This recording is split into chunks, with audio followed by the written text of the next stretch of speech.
Hello అందరికీ welcome to my channel Divya Prakash vlogs. నా channel ఇంకెవరైనా సబ్స్క్రైబ్ చేసుకునే వాళ్ళు ఉంటే గో అండ్ సబ్స్క్రైబ్. ఈరోజు మనం కొబ్బరి అన్నం చికెన్ కర్రీ ఎలా చేసుకోవాలో చూసేద్దాం. ముందుగా స్టవ్ మీద గిన్నె పెట్టుకొని అందులో ఆయిల్ వేసి ఆయిల్ హీట్ ఎక్కిన తర్వాత అందులో చెక్క లవంగం వేసుకోవాలి. చెక్క లవంగం వేడెక్కిన తర్వాత కట్ చేసి పెట్టుకున్న ఆనియన్స్, పచ్చిమిర్చి, టొమాటో ముక్కలు వేసుకొని బాగా వేయించుకోవాలి. టొమాటో ముక్కలు వేగిన తర్వాత అల్లం వెల్లుల్లి పేస్ట్ వేసుకొని పచ్చివాసన పోయే వరకు బాగా వేయించుకోవాలి. అల్లం వెల్లుల్లి పేస్ట్ వేగిన తర్వాత ఫ్రెష్గా కట్ చేసి క్లీన్ చేసుకున్న చికెన్ పీసెస్ వేసుకోవాలి. చికెన్ పీసెస్ వేసిన తర్వాత ఈ మసాలా పీసెస్కి అంతా పట్టేటట్టు బాగా కలుపుకోవాలి.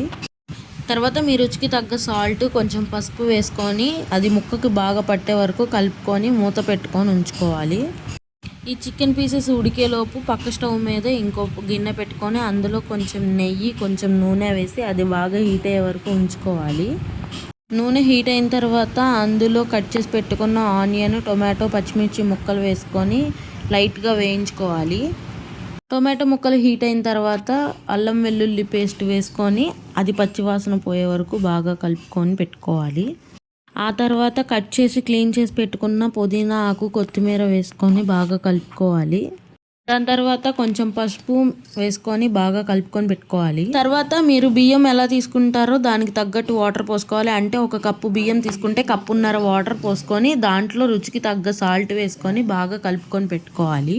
మీద మూత పెట్టేస్తే ఈలోపు నీళ్లు మరుగుతూ ఉంటాయి. ఇంతలో మనం ఇంతకు ముందు చికెన్ పెట్టింది ఉడికిపోయి ఉండిద్ది. అది చూసుకొని మీరు రుచికి తగ్గ సాల్ట్, చికెన్ మసాలా అలాంటివి ఏమైనా వేసుకున్నట్టయితే వేసుకొని బాగా కలిపి ఈలోపు మనం ఇందాక వాటర్ పెట్టుకున్నవి మరిగిపోయి ఉంటాయి. అందులో కొబ్బరి అన్నం కాబట్టి కొబ్బరిని మెత్తగా గ్రైండర్ చేసి మిక్సీ వేసుకొని పెట్టుకోవాలి. దాన్ని ఆ వాటర్లో వేసి మళ్ళీ మూత పెట్టేసేయాలి. ఆ వాటర్ కూడా బాగా మరిగిన తర్వాత మనం ముందుగా కడిగేసి నానబెట్టుకున్న బియ్యాన్ని ఆ వాటర్లో వేసి ఉడికించుకోవాలి. మనం ఆల్రెడీ పక్కన పెట్టుకున్న చికెన్ కర్రీ రెడీ అయిపోయింది. అందులో మనకి టేస్ట్కి తగ్గట్టు కొంచెం పొడి మసాలా, కొత్తిమీర వేసి బాగా గార్నిష్ చేసుకొని కలిపేసి పక్కన పెట్టుకోవాలి. కర్రీ రెడీ అయిపోయినట్టే. ఆల్రెడీ మనం బియ్యం వేసుకొని ఉడికించుకున్న కొబ్బరి అన్నం రెడీ అయిపోయింది.